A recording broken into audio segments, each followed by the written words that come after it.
주님께서 우리에게 주시는 말씀은 디모데전서입니다. 디모데전서 6장입니다. 6장 11절 12절입니다. 네, 다 같이 우리 한 목소리로 읽도록 합독하도록 하겠습니다. 같이 읽도록 하겠습니다. 시작.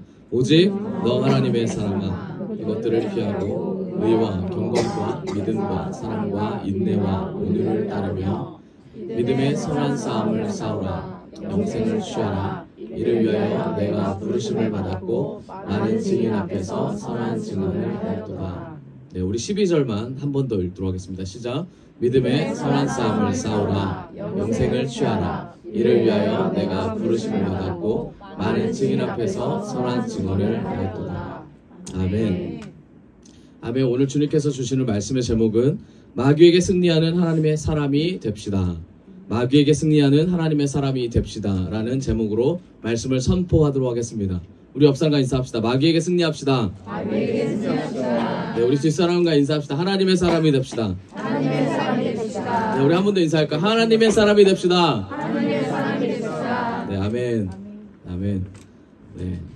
아까 전에 이제 찬양인도 전에 우리 평안 형제가 얘기했던 나눔했던 그 간증이 너무나 와닿습니다. 네, 택배 트럭 속 안에서 여기에도 하나님이 없을 거야라는 그 마음의 확신. 네, 그게 제가 이 얘기를 딱 들으면서 저의 과거가 생각나더라고요. 제가 어렸을 때 또는 20대 때 했던 하나님이 없었다라고 말했던 그 순간들이 지나가더라고요.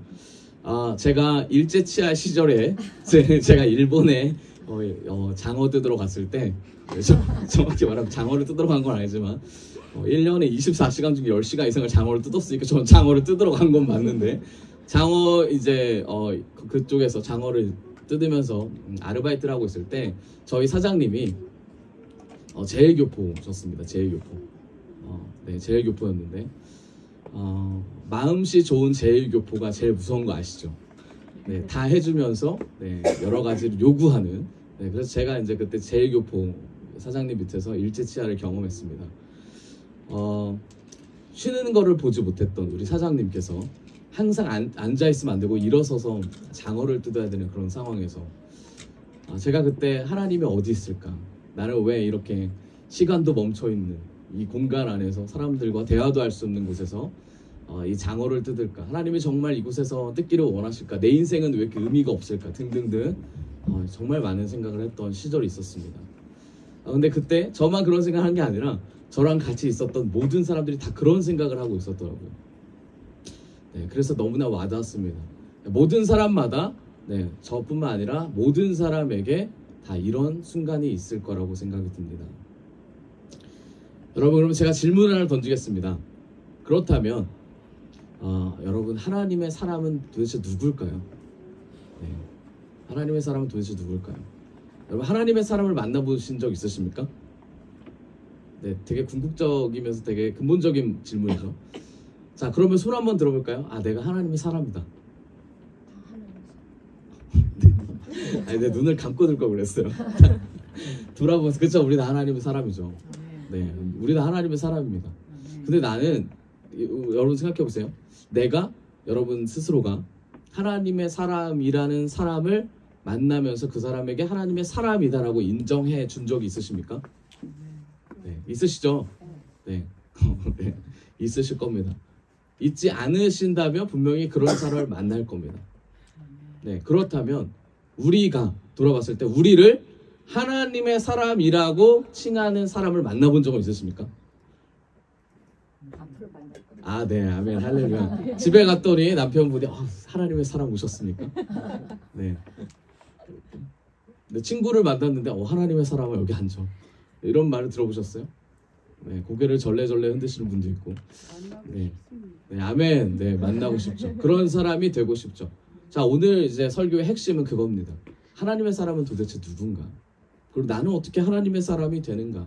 자, 결론부터 말씀드리면 하나님의 사람이 되면 얻어지는 결과가 있습니다. 그게 뭐냐면 마귀와의 싸움에서 반드시 승리할 줄 믿습니다. 마귀와의 싸움에서 반드시 승리한다. 이것이 하나님의 사람이라는 결과를 보여주는 거죠. 네, 마귀와의 싸움에서 승리하셨죠? 그러면 하나님의 사람이신 겁니다. 할렐루야. 네, 마귀와의 승리를 하신 우리 모두가 되기를 바랍니다. 네, 하나님의 사람은 그럼 마귀에게 승리한 사람인데 마귀에게 승리한 사람들의 조건이 또 있죠. 하나님의 사람들의 조건을 얘기하는 겁니다. 어떤 사람일까요? 네, 성경을 보면 믿음이 있는 사람이라고 얘기합니다. 그 어떠한 상황에서도 흔들림 없는 뭐가 있어야 된다? 믿음이 있어야 된다. 근데 어디에 흔들림이 없는 믿음일까요? 이게 중요한 거예요. 어디에 흔들리지 않는 믿음일까? 내가 가난해요? 우리 아까 평안 형제가 말했어. 차비도 없고 뭐라 그랬어요? 외손자여고 여러 가지 있잖아요. 등등등. 그게 믿음을 지켜가는데 중요한 걸까요? 아니죠. 믿음을 잃어버리는 데는 굉장히 중요한 요소예요. 내가 외손자라서 믿음이 없어야 돼.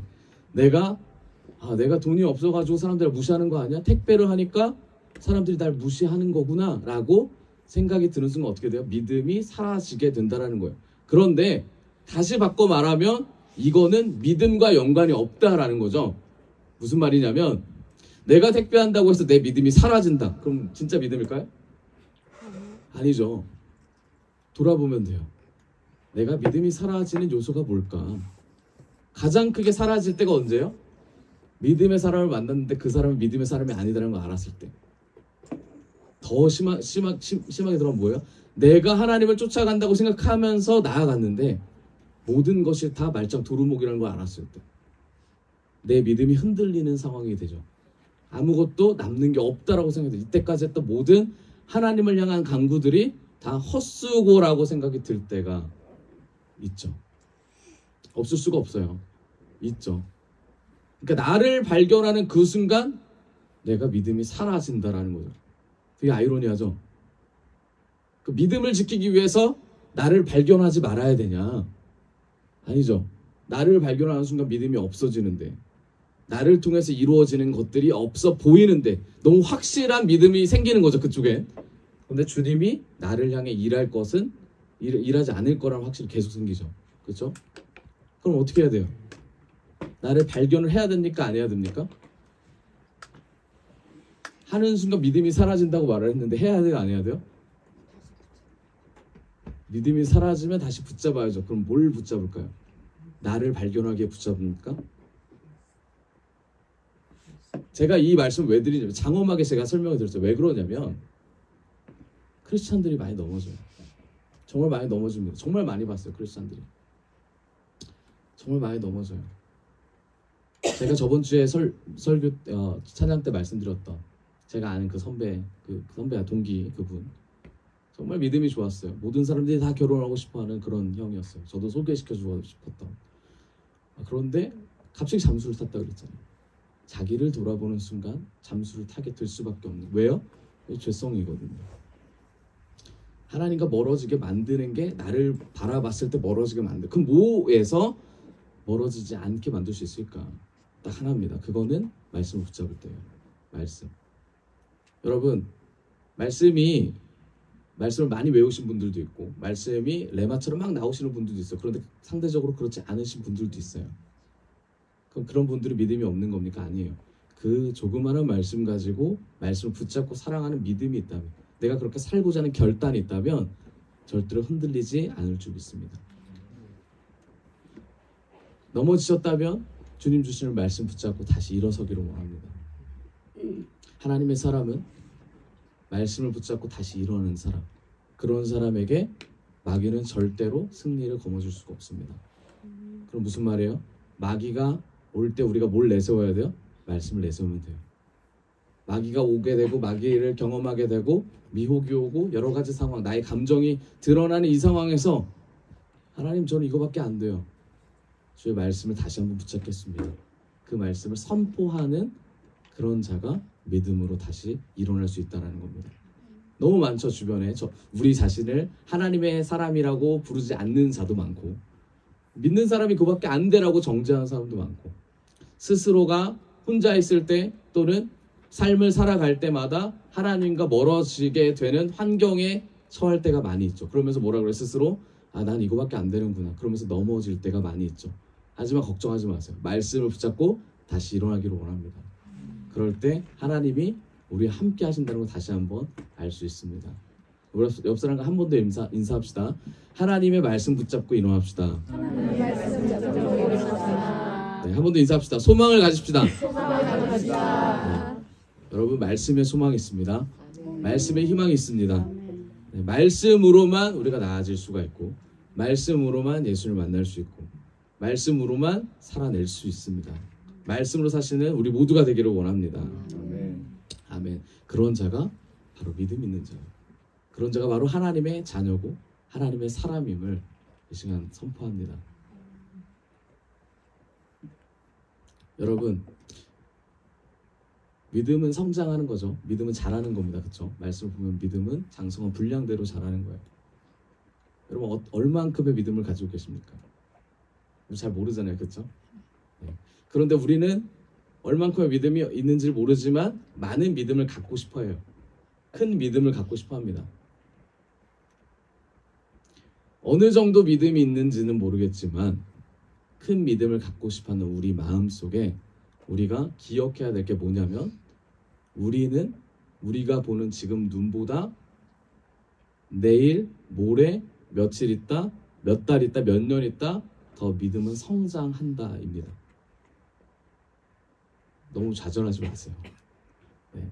결국 믿음은 어떻게 된다? 성장할 수밖에 없다. 주님 안에 있으면 성장할 수밖에 없습니다. 여러분, 함께 성장하기를 바랍니다. 제가 이걸 몰랐어요.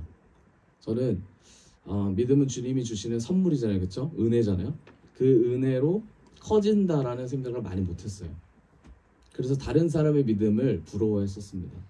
다른 사람이 믿음의 고백을 하고 믿음으로 나아가는 모습을 봤을 때 제 마음에 질투와 시기가 올라오기 시작했어요.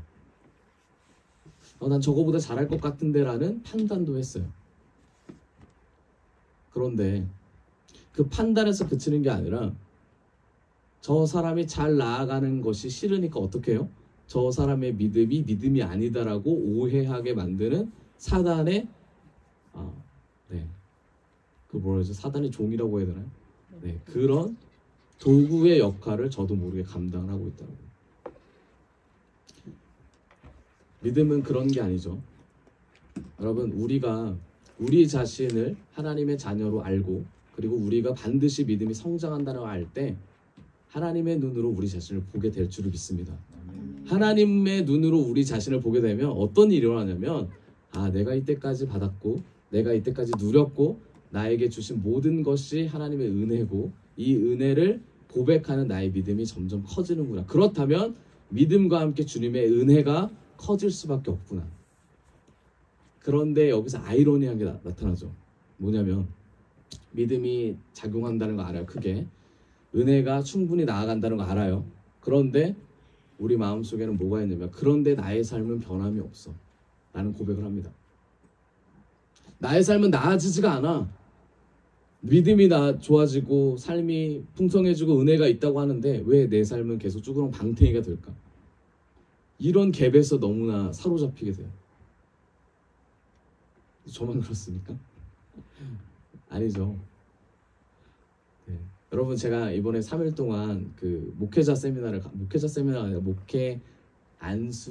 목사 안수 뭐라고 해야 돼? 이름이 제가 정확히 모르겠는데, 네, 안수 준비 연수인가요? 뭐 연수 뭐 그런 거예요.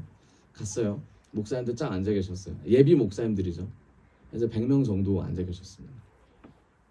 얼굴 보면 어떤 느낌이냐면 세상을 다 사신 것 같이, 네, 평온하시면서도 고난과 고통의 그런 세월과 흔적들이 많이 있으신 분들이 많았어요. 참 그걸 보면서 많은 생각이 들었어요.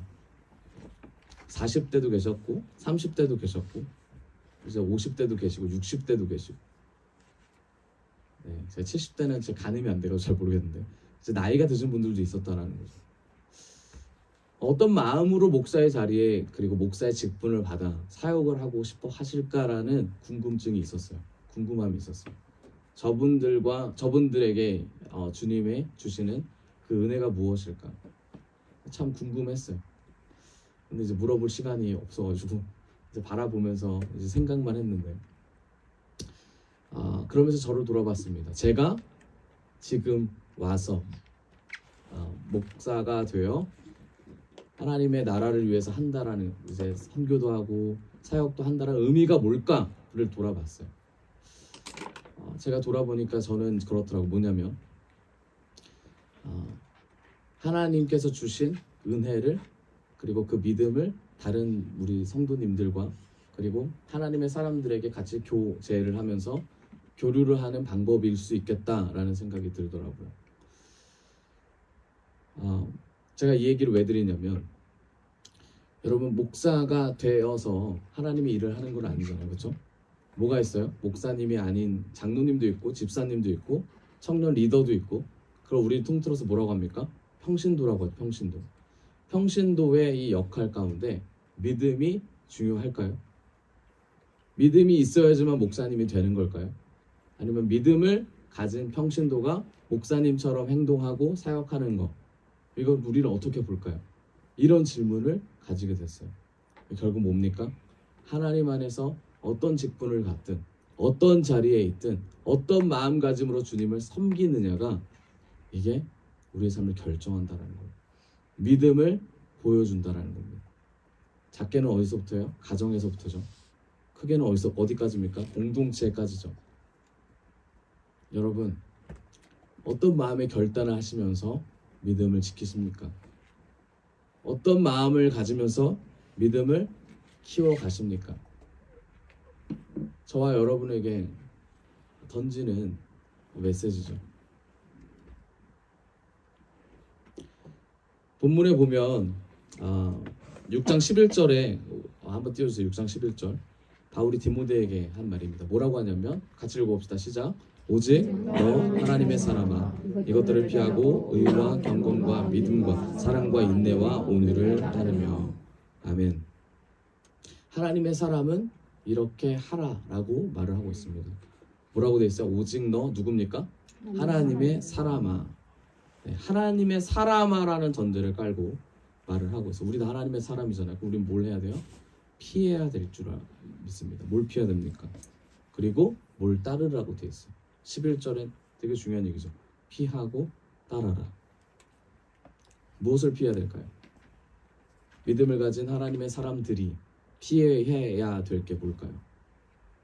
우리는 피하는 것보다 돌파하고 전진하고 뚫고 지나가는 것만 배웠어요. 피해야 되는 게 뭘까? 여기서 이제 피하다라는 거는 이제 퓨게라는 뜻입니다. 퓨게. 이게 원어로 보면은 유행병을 피하라라고 써요. 유행병.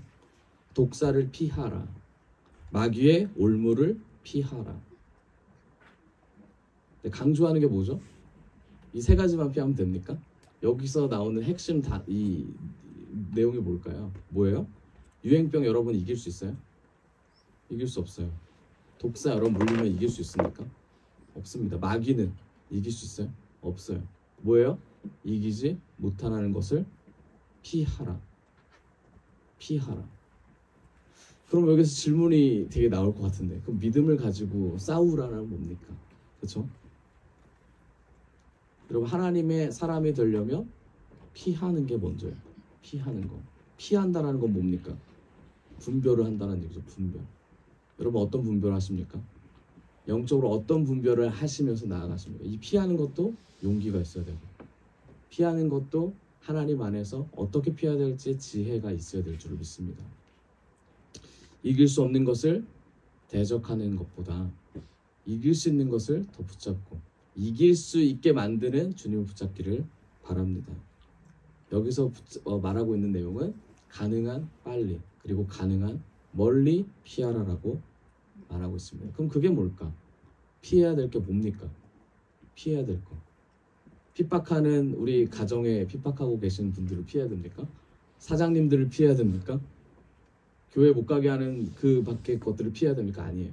6장 10절을 보여주세요. 6장 10절 같이 읽어봅시다. 시작.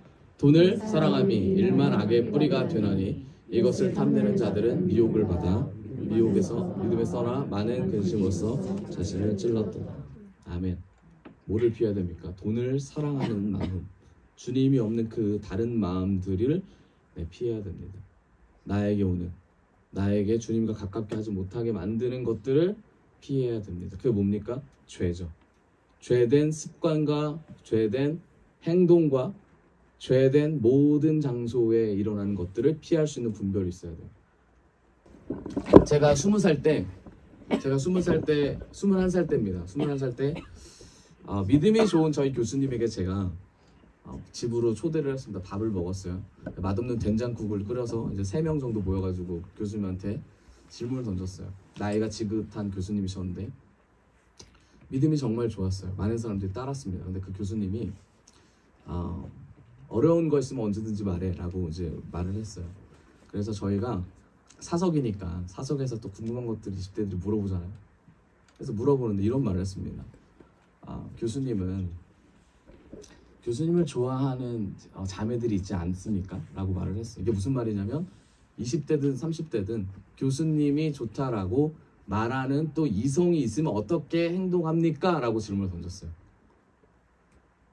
그럴 수 있잖아요. 저희는 그럴 수 있다고 생각했는데 네, 그럴 수 있잖아요. 그랬더니 교수님이 굉장히 당황해 하시면서 말씀하셨어요.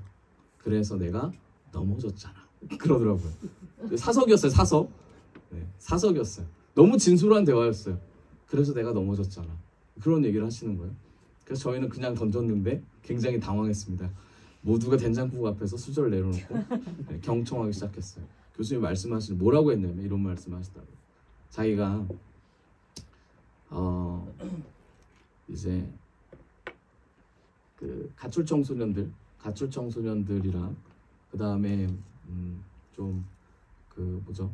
그 사창가 이런 데서 하시는 분들에게 자기가 복음을 전하러 갔다는 거, 복음을 전하러 갔다는 거죠. 복음을 전하러 갔는데 복음을 전하다 보니까 복음이 너무 잘 들어갔대요. 그래서 그분들 모아놓고 같이 사역을 하고 같이 얘기를 하고 막 그랬다는 거. 그런데 자기가 간과했던 사실이 있었다는 거죠. 이게 뭐라고 하냐면 자기가 믿음이 너무 좋았다는 사실을 간과했고, 그러니까 그게 좋다라고 생각만 했지 내가 넘어질 거라는 생각을 하지 않았다라는 그 간과였다는 거죠. 뭐예요? 자기 자신을 잘 몰랐던 거죠. 그 얘기를 쭉 하시면서 자기가 그래서 그것 때문에 정확히 무슨 얘기인지는 모르겠지만 스토리상으로는 성적인 문제가 있었던 것 같아요. 그래서 그것 때문에 이혼 도장까지 찍으러 갔다 라고 말을 하더라고요.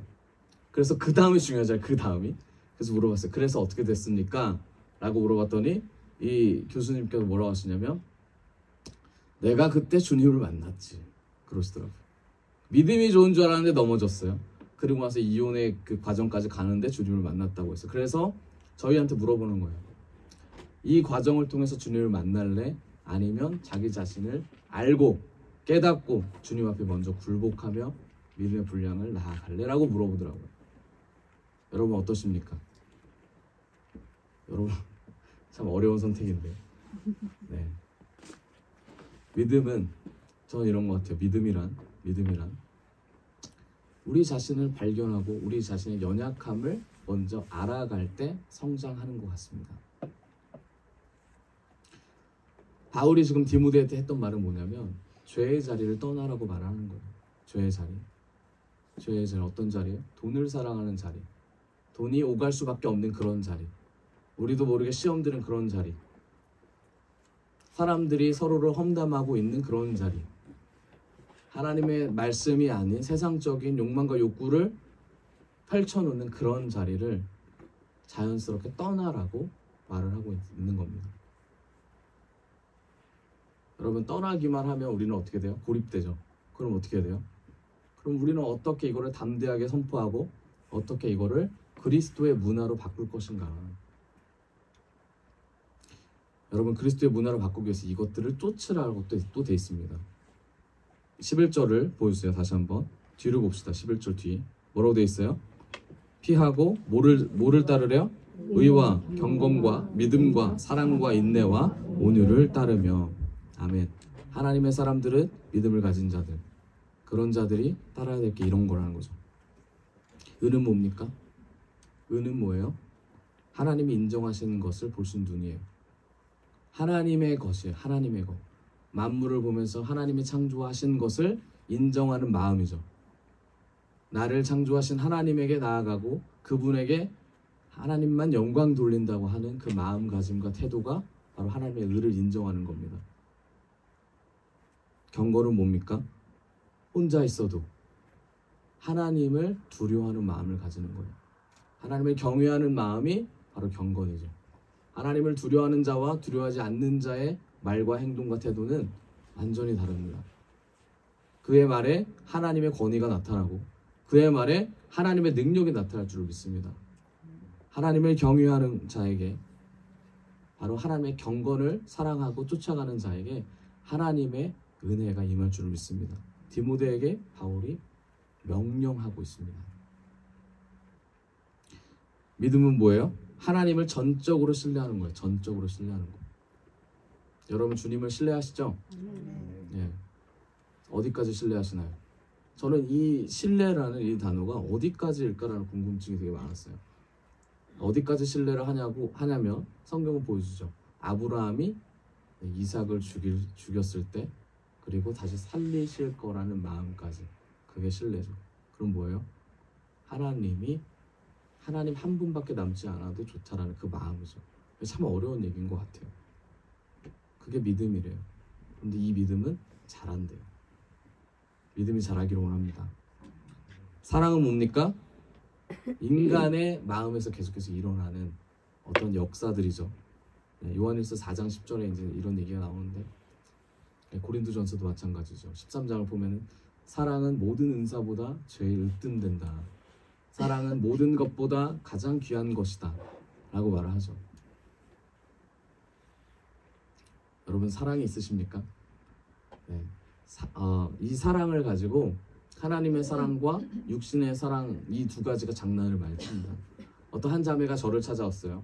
저를 찾아서 이런 말을 하더라고요. 어떤 사람에게 관심이 있는데 이 관심이 음란입니까 아닙니까? 라고 질문을 하더라고요. 참 어려웠어요. 음란입니까 아니라고 질문했을 때 어려웠지만 명백하게 이 부분을 얘기해 줬어요. 어떤 상태에서 이 사람을 좋아하는가, 어떤 상태에서 이 사람을 마음대로 하는가에 대한 얘기를 쭉 했습니다. 여러분, 사단이 가장 많이 장난치는 게 이 부분이에요. 하나님의 사랑과 인간의 사랑, 이 두 가지에서 우리가 어디에 선택을 하느냐, 이게 사단이 정말 많이 장난치는 것들이에요. 그럼 어디까지 사랑하실 수 있으세요? 그럼 어떤 것이 사랑이라고 말하실 수 있으십니까? 성경은 말하죠. 왼편을 맞으면 어떻게 해요? 오른편을 돌려대고, 오리를 가져가면 심리를 가지고. 뭡니까? 희생을 얘기하는 거예요. 희생. 사마리아 여인에게, 도둑을 만난, 강도를 만난 사마리아 여인에게 많은 사람들이 지나갔죠. 그런데 진정한 사랑을 펼쳤던 사람이죠. 그 사람에게 진정한 사랑이란 뭐예요?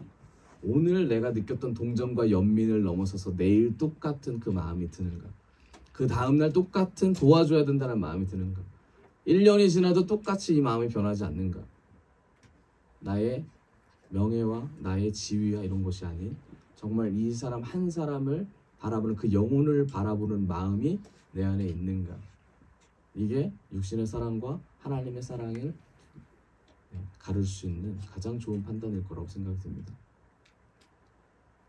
그런데 우리는 이걸 오해하죠. 저는 이걸 어떻게 오해했냐면, 저는 이 사랑을 잘 몰랐어요. 몰라서 저희 집안에서 저희 아버지가 이제 혈기를 부르실 때가 있었어요. 지금은 혈기를 많이 안 부르시는데, 예전에는 혈기, 자기 뜻대로 되지 않으면 혈기를 많이 부르셨는데, 짜증도 부르시고 하실 때 제가 혈기가 나면 이 혈기가 분위기가 굉장히 다운되고 힘들어하잖아요, 사람들이. 그래서 혈기가 나지 않도록 비유를 맞췄어요. 저는 이게 사랑이라고 생각했어요. 왜 이걸 사랑이라고 생각했냐면, 상대방이 혈기가 나는 순간 죄를 짓잖아요. 그럼 내가 그걸 맞춰주면서 죄를 짓지 않도록 만드는 것이 사랑이라고 생각했어요. 제가 옳은 행동을 한 겁니까? 아니죠. 아니에요. 그런데 여러분, 그런 상황이 있으면 당연히 그러실 수 있어요. 네. 그럼 돌이키면 어떻게 돼요? 뭐라고 말해야 될까? 그럼 저는 그때 아버지 왜 혈기 부르십니까? 아버지만 왕이 아니시잖아요. 저도 왕 할 수 있어요. 네. 네. 이거를 보여주는 이솝우화도 있죠. 뭐라 그래? 아버지 그 지게 있죠, 지게. 기억나시죠, 지게. 그 뭐죠? 그 무슨 우화죠? 이솝우화. 그 아들이 지게를 버리지 않고 다시 아무튼 이 얘기는 그거랑 좀 그런 건가요? 아무튼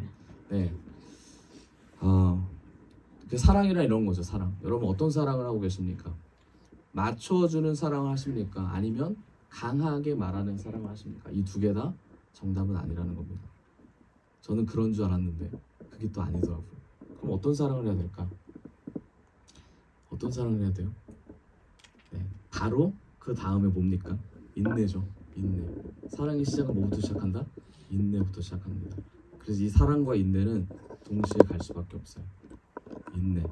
어떠한 상황에서도 바라보면서 그 사람 성장할 거를 인정해 주는 마음가짐이 뭐예요? 인내예요. 저는 제가 청년부를 맡고 있는데 청년부를 맡는 도중에 정말 청년들한테 많은 상처를 줬어요.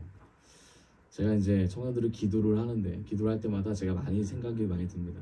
제가 성숙하지 못한 방법으로 청년들에게 강하게 대할 때가 많이 있었거든요. 그렇다고 해서 제가 말한 그 내용이 틀렸냐? 아니에요. 틀린 건 아니었어요. 잘못된 건 잘못됐다고 얘기하거든요. 하지만 제가 인내가 부족했고 사랑이 부족했다라는 거를 알게 됐어요. 방법은 제가 주님과 얼마나 가깝냐에 따라서 이 방법이 주님의 방법이냐 아니면 육신의 방법이냐 이 두 가지로 나눠지는 것 같습니다. 주님의 방법은 상대가 상처받지 않더라고요. 주님의 방법은 상대가 그 마음을 받았을 때 사랑으로 받아들이더라고요. 그런데 아무리 옳은 말을 해도 주님의 방법이 아닌 내 방법으로 하면 어때요? 상대방이 들었을 때 사랑으로 받아들이지 않고 오해와 곡해와 불합리와 여러 가지 비난과 정죄로 받아들일 수밖에 없더라고요. 왜 그렇습니까? 주님의 방법이 아니라 내 방법으로 했기 때문에 부족했기 때문에 연약했기 때문에 근데 부족하고 연약할 수밖에 없어요. 제가 합리화를 하는 게 아니라 그런 사람이 바로 인간이라는 거죠. 그럼 어떻게 해야 돼요? 하나님 부족합니다. 연약합니다. 저도 성장하고 있습니다. 도와주십시오. 저는 계속 그러면서 가고 있습니다. 이 과정을 같이 우리가 넘어가야 될 줄 믿습니다. 교회는 그리고 하나님의 사람들은 상처를 주는 것보다 하나님의 마음을 전달해야 될 줄 믿습니다. 그 사람이 조금 더질지라도 그 사람이 조금 못 갈지라도 그 사람을 위해서 기도하고 그 사람을 위해서 하나님께 이끌어 주는 것이 저는 이게 하나님의 사람이라고 생각해요. 제가 그걸 못했어요. 여러분 사랑과 인내는 우리가 반드시 가져야 될 줄을 믿습니다. 그리고 이 과정이 넘어가면 반드시 가져야 될 게 온유입니다. 온유는 뭐예요? 잘 아시죠? 성경에서 말하는 온유가 대빵인 사람이 누구였어요? 제일 온유를 잘한 사람? 네, 모세였어요. 모세였습니다.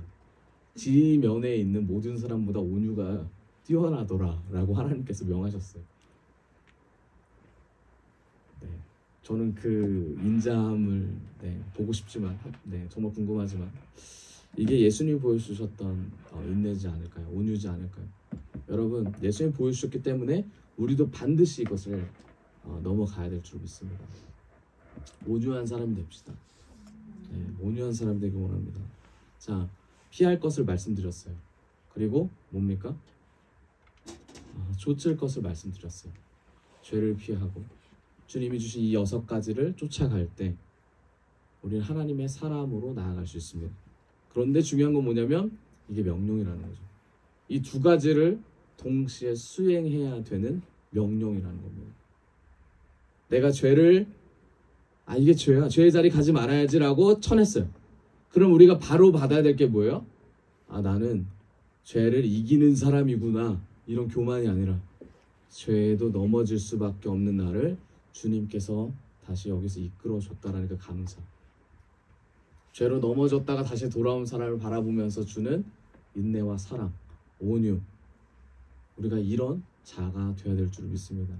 그런 자가 바로 하나님의 사람. 저는 반쪽짜리 인생을 살았어요. 저는 반쪽짜리였어요. 그래서 하나님의 말씀을 율법적으로 받아들이고 그 율법을 선포하고 전하는 것만이 하나님의 사랑을 전한다고 생각했어요. 그런데 말씀을 읽어보니까 읽으면 읽을수록 이게 아니더라고요. 호세아서에 나오죠. 이스라엘 백성을 사랑하는 하나님의 마음이 나오죠. 하박국서에 나오죠. 요나서에 나오죠. 니느웨 성읍의 사람들이 다 죽게 생겼는데 하나님께서 누굴 보내요? 요나를 보내서 요나에게 나의 말을 전하라고 말씀하시고, 요나는 하나님의 마음보다 박넝쿨, 그렇죠? 없어진 자기의 해를 동풍을 가려는 그 넝쿨이 없어진 사실을 보고 하나님께 격분하면서 말하지만 하나님께서 뭐라고 하십니까? 너는 이 박넝쿨 하루에 났다가 없어진 이 박넝쿨을 그렇게 아끼지만 나는 내가 지은 12만 3천여 명의 사람들과 가축들이 여기 있다. 난 이들을 아낀다. 네가 내 마음을 알았으면 좋겠다라고 요나를 통해 말씀하시죠. 하나님의 마음은 그런 거더라고. 여러분, 어떤 마음과 자세로 그리스도인이 되십니까? 하나님의 사람이 되고 있으십니까? 믿음을 가진 자, 하나님의 사람인 사람은 반드시 하나님의 마음과 예수 그리스도의 성품을 닮아가야 될 줄을 믿습니다. 이것이 주님의 명령입니다. 주님이 원하시는 것은 지금에 가던 것, 죄를 피하고 새로운 것을 쫓아가야 됩니다. 여러분, 새로운 것이 뭐예요? 새로운 피조물이 되는 거죠. 새로운 사람이 되는 거예요. 회개의 자리에서 가서 주님을 만나고 다시 한번 주님의 자녀로 살아가는 것, 하나님이 명령하십니다. 또 뭡니까? 과거에 매였던 삶, 죄된 삶에서 나는 죄인이어서 앞으로 나갈 수가 없어. 나는 다른 사람들보다 너무나 수치스러운 죄인이고 너무나 주님 앞에 나갈 수 없는 죄를 너무 많이 범했어. 그래서 안 돼 라는 그런 생각이 아니라 이제는 뭡니까? 미래를 쫓아야 돼요. 현재를 바라보면서 하나님이 주실 놀라운 그런 나에게 주실 그런 비전을 품어야 돼요. 바라봐야 돼요. 이게 뭐예요? 주님의 나라죠. 주님의 백성이 더 되는 거죠. 또 뭐예요? 세상적인 것, 이 죄됨에서, 죄된 것에서 영적인 것을 쫓아야죠. 영적인 것을 쫓아야죠. 피할 것이 있고 쫓아갈 것이 있음을 성경을 통해 알 수 있습니다. 또 뭡니까? 육체의 욕망이죠. 육체의 욕망들, 보여지는 것들, 안목의 정욕, 이생의 자랑, 하나님이 아닌 것들, 세상이 주는 것들에서 주님이 원하시는, 주님이 바라시는 예수님의 성품으로 거듭나는 삶인 거죠. 여러분들에게 질문을 던지겠습니다. 저와 여러분은 무엇을 버리고 무엇을 쫓으실 겁니까? 한번 생각해 보세요. 무엇을 버리고 나는 무엇을 버려야 될까? 나는 무엇을, 어떤 생각을 가졌던 걸 버려야 될까? 그리고 이제 무엇을 쫓아야 될까? 이게 우리의 결단이 됐으면 좋겠습니다. 반드시 우리의 결단이 돼야 돼요. 그래서 결국 뭡니까? 신앙생활이라는 건 내가 살아나는 것을 신앙생활이라고 하는 거예요? 아니요. 생활을 하면 할수록 우리는 죽어가요. 어떻게 죽어가요? 육신은 죽죠. 그리고 영적으로는 살아갑니다. 우리 영혼은 살아나는 것이 신앙생활이에요. 우리가 많이 말했잖아요. 자아 처리, 자아가 죽는 이 단계, 이게 바로 주님 앞에 우리가 죽어가는 과정을 자아의 죽음, 자아 처리라고 표현을 하잖아요. 근데 이제 이걸 넘어가야 된다는 거죠. 이 얘기를 누가 했어요? 고린도전서 15장 31절에 바울이 이런 고백을 합니다. 나는 날마다 죽노라. 나는 날마다 죽노라. 우리가 죽기를 원합니다. 자, 하나님의 사람은 그러면 어떤 것을 합니까? 하나님의 사람은 바로 선한 싸움을 합니다. 선한 싸움. 12절을 읽도록 12절. 12절 같이 읽어봅시다. 다시 한번 12절. 시작. 믿음의 선한 싸움을 싸우라. 영생을 취하라. 이를 위하여 내가 부르심을 받았고 많은 증인 앞에서 선한 증언을 하도다. 아멘. 아멘.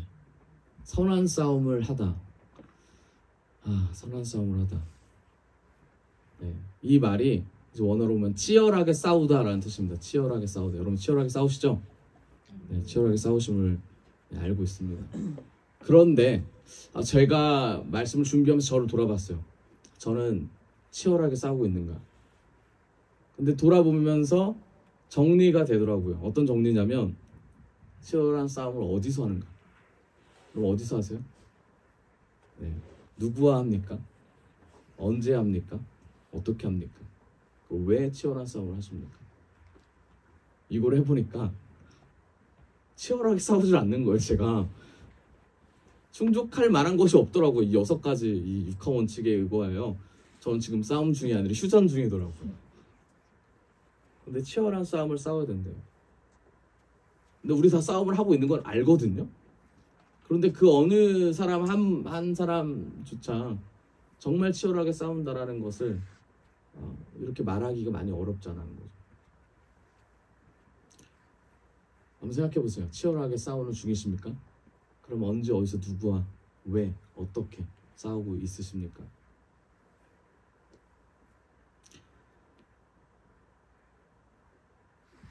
여러분 싸움이라는 건 그럼 왜 하는 거죠?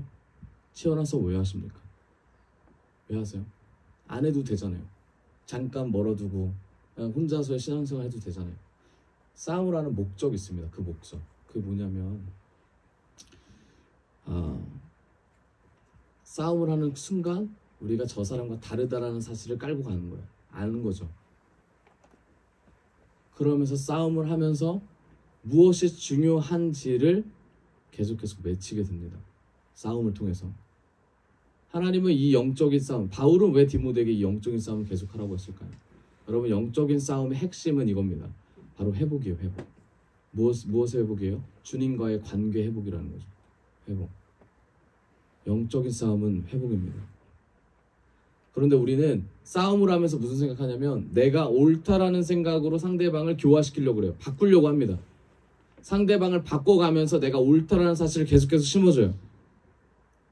그러면서 싸움이 아예 말이 안 되는 사람은 아예 그냥 단절시켜버리고 영향력이 들어가지 않을 사람에게는 그냥 끊어버립니다. 나에게 유익이 되지 않을 사람들은 끊어버린다라는 거. 그러면서 싸움을 했다라고 말을 해요. 여러분 진짜 싸움의 목적을 찾으셔야 돼요. 그게 나와 하나님의 관계예요. 영적인 회복이었어. 전도의 목적도 마찬가지예요. 하나님의 관계를 더 세우기 위해서 전도를 하는 것이고 나와 하나님의 관계의 회복을 위해서 더욱더 기도하고 말씀 보고 찬양하고 나아가는 거지 내가 영적으로 무장하고 싸움에 잘하기 위해서 뭔가 말씀을 더 알고 지식을 더 쌓고 그게 아니라는 겁니다. 그럼 뭐예요? 기도를 조금 덜 해도 말씀을 조금 덜 못해도 덜 알아들어도 내 마음속에 뭐가 있어야 돼요? 정말 주님과의 회복하고자 하는 그 열정이 있냐라는 거예요. 그럼 딱 나오겠죠. 내가 주님과의 열정, 주님과의 그 치열하게 회복하려고 하는 그 회복을 방해하는 요소가 뭔지가 보이게 됩니다. 눈이 열려져요. 이걸 속어법이라고 그러죠.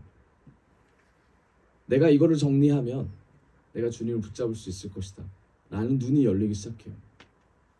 내가 이것을 분별하면 하나님과의 회복하는 것을 알 수 있을 것이다. 그런데 우리는 외부에서 찾아요. 근데 외부가 아니죠. 내부에 있죠.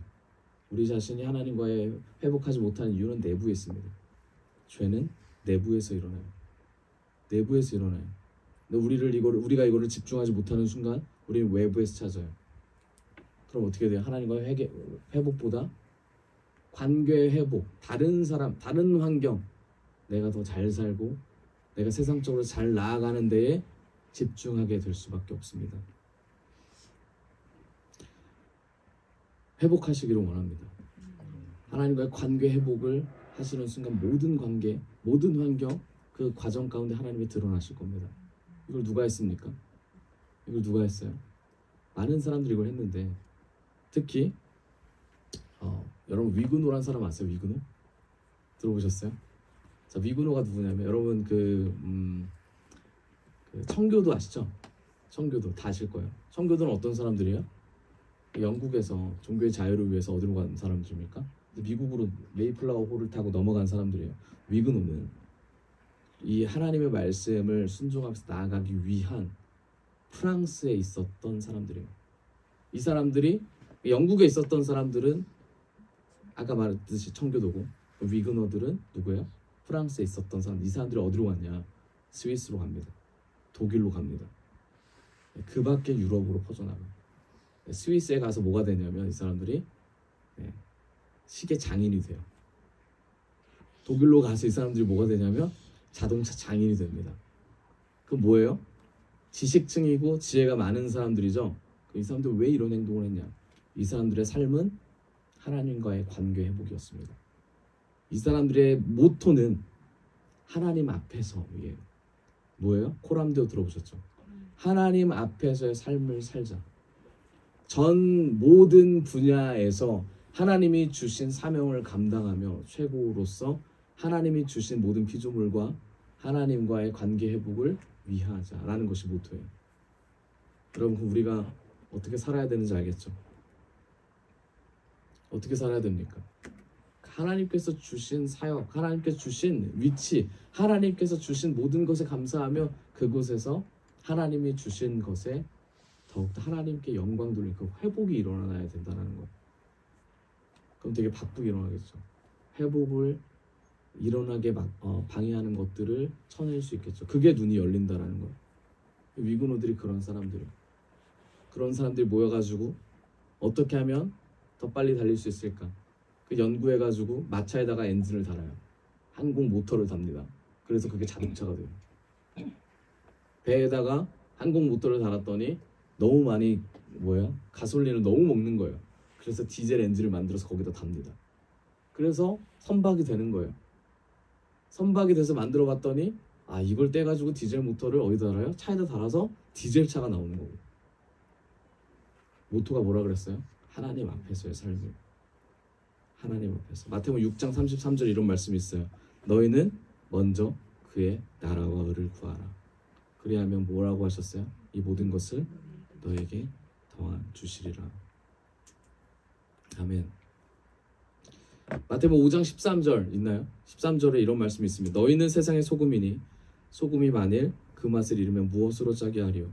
후에는 아무 쓸데없어 다만 밖에 버려져 사람에게 밟힐 뿐이라. 너희는 세상의 빛이라. 산 위에 있는 동네가 숨겨지지 못할 것이요 사람이 등불을 켜서 말 아래에 두지 아니하고 등경 위에 두나니 이러므로 집안 모든 사람들에게 비치느니라. 이같이 너희 빛이 사람 앞에 비치게 하여 그들로 너희 착한 행실을 보고 하늘에 계신 너희 아버지께 영광을 돌리게 하라. 아멘. 여러분, 주님과의 관계 회복에 더 목숨을 더 바치기를 원합니다.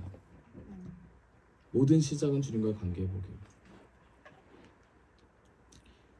여러분, 계속 싸움이 있습니다. 이 세상의 싸움이 아니라 그랬어요. 선과 악의 싸움이지만 이건 뭐예요? 하나님 안에서의 영적인 전쟁이죠.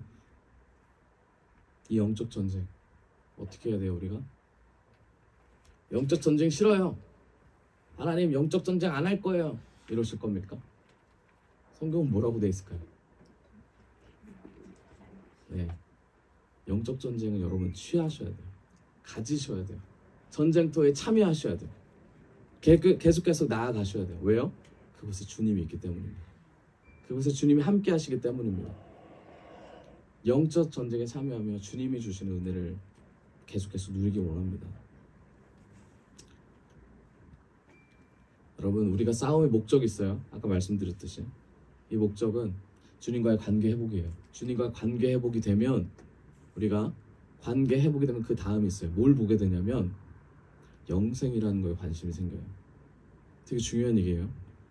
영생이라는 거, 이거는 모든 사람들이 관심을 가질 수밖에 없어요. 왜냐하면 그렇게 만들어졌으니까. 우리는 영원한 곳에 가야 될 수밖에 없는 존재고 하나님이 우리에게 그렇게 만드셨기 때문에 영원한 생명에 관심이 있어요.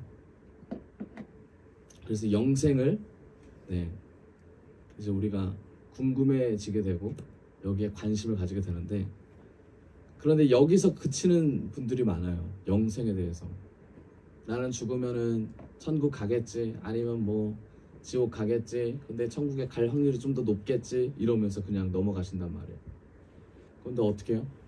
우리는 어떻게 해야 됩니까?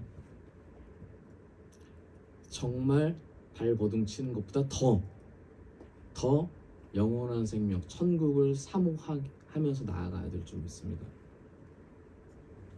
이 영생은 반드시 취해야 돼요. 반드시. 영원한 생명을 취하기 위해선 이 영적 전쟁이 반드시 필요합니다. 끝까지 붙잡기를 원합니다. 주님과 회복을 통해서 영원한 생명, 영생을 추구하며 나아가길 원합니다. 영생, 여러분, 영원한 생명을 취해서 가는 곳 천국이죠. 영원한 생명. 왜 가야 될까요? 왜 가야 돼요? 지옥 가기 싫으니까 가야 돼요? 성경 우리 보죠. 12절 다시 봅시다. 12절 12절 한번 띄워주세요. 같이 읽어봅시다. 네. 시작. 믿음의 선한 싸움을 이를 위하여 내가 부르심을 받았고 많은 증인 앞에서 선한 증언을 얻을 자. 네. 안 나오나요?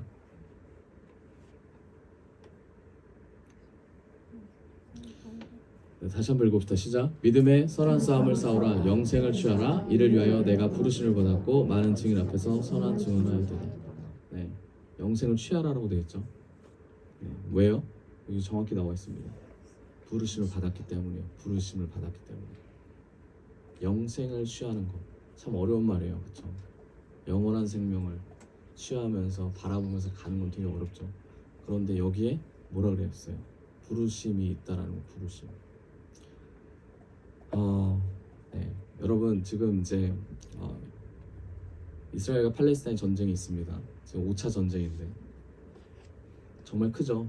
오늘 기도 그 문을 통해서 여러분들 잘 기도를 하셨을 거라고 봅니다. 팔레스타인 안에 있는 그렇죠, 가자 지구에 있었던 공격파, 그 뭐죠, 강건파라고 하죠. 강건파들이 하마스 강건파가 이스라엘을 공격하면서 시작됐습니다. 지금 정말 많은 사람들이 죽었어요. 그렇죠? 합쳐서 거의 뭐 몇천 명, 10,000명 가까이 뭐 부상자도 많고 정말 많습니다. 이란도 곧 참전할 거고 리비아도 들어올 거고 리비아를 지원하는 건 북한이고 북한을 지원하는 건 중국이고 중국과 러시아는 합쳐져 있고 이스라엘을 지지한다고 누가 들어갔죠? 미국 대통령이 들어갔죠. 들어가서 직접 이스라엘은 여러 가지 상황 가운데 더 나아가길 원한다 하면서 이제 지지를 하죠. 우리나라 일본은 어디 지지합니까? 이스라엘을 지지하죠. 우리나라는 어디 지지하죠? 우리나라는 지금 하마스를 지지하죠. 네, 이스라엘을 지지하지 않습니다. 우리나라가 참 여러 가지 일이 있어요. 지금 상황들이 있어요. 뭐 정확히 우리나라가 이스라엘을 지지한다 아니면 뭐 하마스를 지지한다 이런 얘기 나오진 않죠. 하마스를 지지하는 내용을 더 많이 실었었어요. 그래서 되게 많은 사건들이 있습니다. 중요한 게 뭐예요? 이스라엘과 팔레스타인 안에 있는 그렇죠? 누구예요? 하마스와의 그 전쟁을 바라보면 우리는 어떻게 바라봐야 돼요? 어떻게 바라봐야 됩니까? 네. 마지막 때에 하나님이 일하심을 우리가 알 수 있어요. 어떻게 알 수 있어요? 네, 많은 사람들이 해석을 하는데 이런 말도 해요. 이스라엘 백성들이 누굴 죽였습니까? 예수님을 죽였어요. 그렇죠? 예수님을 죽여서 그 예수님에 대한 핏값이 이스라엘 백성들에게 있다. 그래서 이스라엘이 전쟁이 끊이지 않다라고 말하면서 이스라엘을 비난하는 사람들도 있어요. 신학자 중에 많은 사람들이 이스라엘을 다 뭐 좋다라고 보지 않는 사람도 있고 좋다라고 하는 사람도 있고 우리는 어떤 입장으로 바라봐야 될까요? 하나님의 섭리로 바라봐야 되죠. 하나님의 섭리로. 우리나라가 지지를 하든 우리나라가 지지를 하지 않든 여러분 하나님의 섭리로 바라봤을 때 반드시 일어나야 될 일이라는 겁니다. 그렇죠? 그럼 우리는 이걸 바라면서 어떤 기도를 해야 될까요? 단 하나예요. 이스라엘 백성이 주님과의 연합이고 회복입니다. 우리가 주님과의 연합이고 회복이에요. 또 뭐예요? 팔레스타인에 있는 팔레스타인이 이스라엘을 공격하는 게 아니죠. 그 안에 있는 이스라엘을 또 공격하는 테러 조직들이 하고 있는 거죠. 하나님과의 관계 회복을 할 수 있도록 우리가 계속 기도를 해야 될 줄 믿습니다. 여러분 이게 앞으로 없어질까요? 아니죠. 계속 이 사건이 일어날 겁니다. 계속 일어날 거예요. 이 상황을 통해서 세계가 집중하고 있어요. 세계가 집중하고 있습니다. 우리나라 어떤 영향을 받고 있을까요? 우리나라는 잘 모르시죠 이 부분을? 네, 우리나라가 경제적인 위기가 이제 앞으로 올 것이다 라고 학자들이 얘기를 하고 우크라이나 전쟁, 러시아와 우크라이나 전쟁을 통해서 우리나라 경제 여파 오죠. 밀이랑 여러 가지 것들, 이스라엘에게 직접적으로 우리가 의존하는 것이 없지만 한 10개 정도 직접적으로 95% 이상을 수입하고 있는 것들이 있어요. 그게 뭐 GPS나 아니면 뭐 등등등인데 제일 중요한 게 반도체입니다. 반도체의 원료들 이런 것들, 그 다음에 최첨단 그런 장비들, 기술력들을 다 이스라엘에서 갖고 오는데 우리나라만 문제가 생길까요? 아니죠. 전 세계가 문제가 생길 거예요. 점점 경제는 어려워질 거고 기독교 믿는 사람들은 박해 받을 겁니다. 힘들어질 거예요. 교회는 없어질 거고 교회는 무너질 거고, 왜냐면 계속해서 무너뜨리려고 하니까, 쓰러뜨리려고 하니까 계속 그럼에도 불구하고 하나님의 사람, 하나님의 믿는 사람들 믿음은 점점 올라갈 줄을 믿습니다. 그럼 우리는 어떻게 해야 될까요? 이렇게 변화되고 이렇게 바뀌어가고 이렇게 험난한 이 상황에서 우리는 어떻게 할까요? 제가 말씀 맞죠? 제가 이 부분을 청년들, 믿지 않는 청년들에게 물어보면 그들은 뭐라고 답하냐면 대한민국은 답이 없다. 다 해외로 나가야 된다. 이런 얘기를 해요. 우리나라가 인구 아기를 안 낳는 게 0.7명이라고 제가 들었습니다. OECD 국가에서 최하위, 자살률 최고 높고, 중독률 제일 높고, 그렇죠. 그런데 공부하는 양은 세계 3위죠. 미국에서 박사를 배출하는 그 박사 수가 우리나라가 전 세계 3위입니다. 제일 많아요. 그럼 뭐가 이렇게 만들었을까요?